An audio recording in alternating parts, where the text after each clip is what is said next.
दोस्तों, हमारी आज की कहानी है अपनी तुलना दूसरों से ना करें। एक बार की बात है, किसी जंगल में एक कौवा रहता था। वो बहुत ही खुश था क्योंकि उसकी ज्यादा इच्छाएं नहीं थी।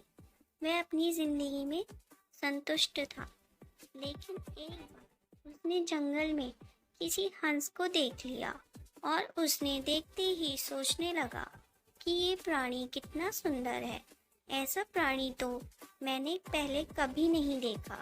इतना साफ और सफेद, यह तो इस जंगल में औरों से बहुत सफेद और सुंदर है, इसलिए यह तो बहुत खुश रहता होगा।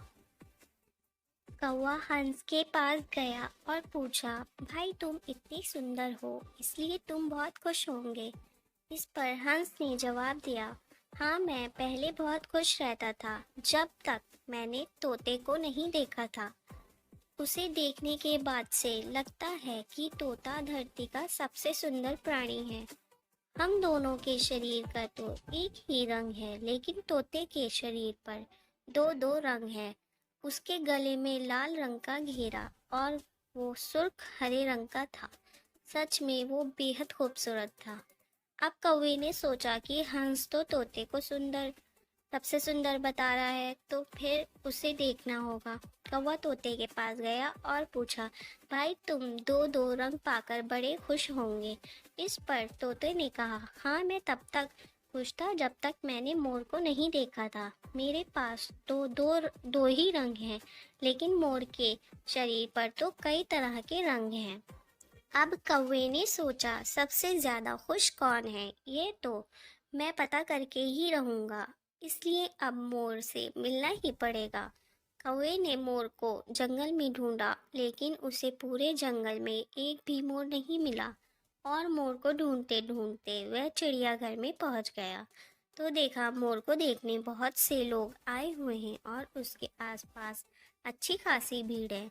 सब लोगों के जाने के बाद कौवे ने मोर से पूछा, भाई तुम दुनिया के सबसे सुंदर जीव हो और रंग बिरंगे हो। तुम्हारे साथ लोग फोटो खिंचवा रहे हैं, तुम्हें तो बहुत अच्छा लगता होगा और तुम तो दुनिया के सबसे खुश जीव होंगे। इस पर मोर ने दुखी होते हुए कहा, भाई अगर सुंदर हूँ तो भी क्या फर्क पड़ता है।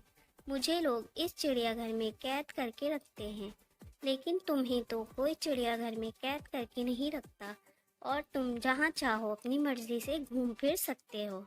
इसलिए दुनिया के सबसे संतुष्ट और खुश जीव तो तुम्हें होना चाहिए, क्योंकि तुम आज़ाद रहते हो। कौवा हैरान रह गया क्योंकि उसके जीवन की अहमियत कोई दूसरा बता गया। दोस्तों, ऐसे ही हम भी करते हैं। हम अपनी खुशियों और गुणों की तुलना दूसरों से करते हैं, ऐसे लोगों से जिनका रहन सहन का माहौल हमसे बिल्कुल अलग होता है। हमारी ज़िंदगी में बहुत सारी ऐसी चीज़ें होती हैं जो केवल हमारे पास है, लेकिन हम उसकी अहमियत समझकर खुश नहीं होते। लेकिन दूसरों की छोटी खुशी भी हमें बड़ी लगती है, जबकि हम अपनी बड़ी खुशियों को इग्नोर कर देते हैं।